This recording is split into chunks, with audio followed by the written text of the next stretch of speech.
Le département de chirurgie a été fondé au début des années 50, en 1951 en fait.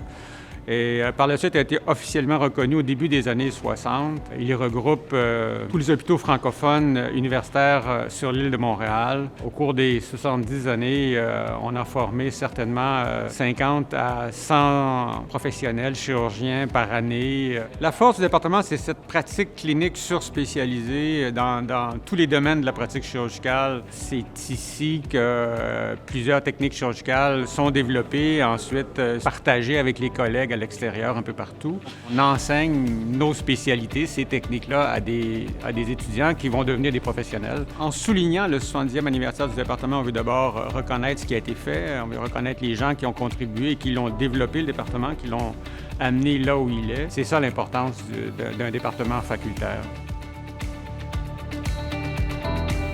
On a ouvert notre propre laboratoire en technologie, innovation et développement. C'est un laboratoire qui est plein des imprimantes 3D de tous les types. On a des ingénieurs qui travaillent sur place sur les nouveaux appareils et dispositifs chirurgicaux et endoscopiques sous nos visions. On est aussi maintenant un des laboratoires qui développe ces technologies pour l'industrie dans le futur.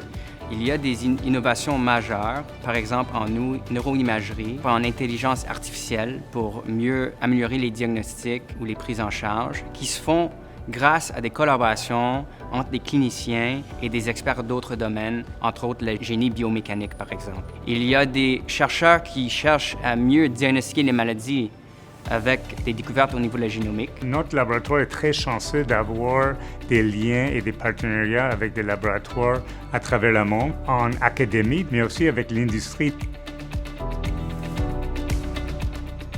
La faculté de médecine ainsi que notre département de chirurgie valorisent vraiment le fait que nous voulons former des étudiants et des chirurgiens qui soient non seulement compétents au niveau de l'expertise, mais qui démontrent un humanisme et un altruisme, qui soient engagés dans leur communauté, afin que nous puissions avoir des échanges qui soient riches entre la communauté que nous desservons et nous-mêmes, que ce soit au niveau des façons de faire en clinique, mais aussi au niveau de la recherche. C'est plaisant de travailler avec des jeunes, c'est stimulant, c'est gratifiant. Quand tu les vois graduer par la suite, c'est comme des enfants dans le fond, là, tu les formes, puis tu les laisses partir, puis tu es fier de voir le résultat. Notre faculté est vraiment très, très riche, mais aussi très bienveillante envers ses étudiants, ses résidents.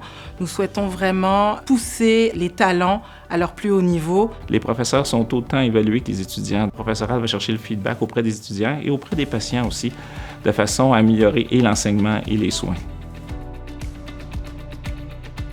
La recherche du département de chirurgie, on travaille ensemble dans une grosse équipe. On collabore avec plusieurs chercheurs à Montréal, à Québec et aussi à l'échelle internationale. On a des nouveaux outils en essayant de précisionner plus les traitements et les chirurgies qu'on donne aux patientes aussi.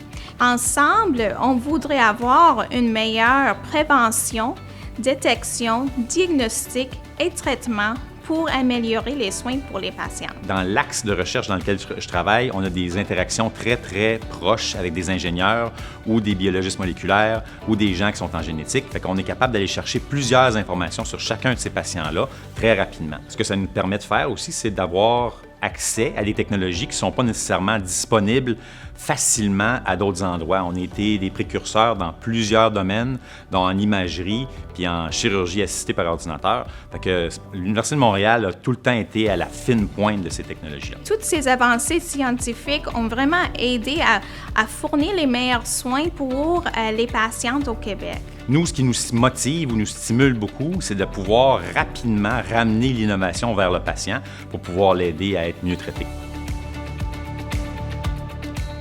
J'ai eu la chance de travailler dans ce département-là depuis 1982. J'ai vu notre département s'ouvrir sur le monde. Vous vous souvenez probablement de la greffe de cœur qui avait fait tant parler en 1968, jusqu'à la greffe du visage en 2018.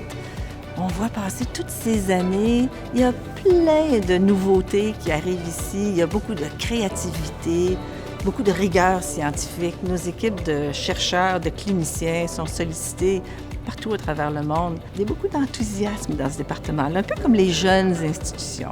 Les succès des années précédentes, c'est pas garant de ce qui s'en vient. Il faut continuer d'aller plus loin, de faire mieux. Il y a toujours place pour l'amélioration. Puis, on ouvre la porte au suivant. Avec plaisir.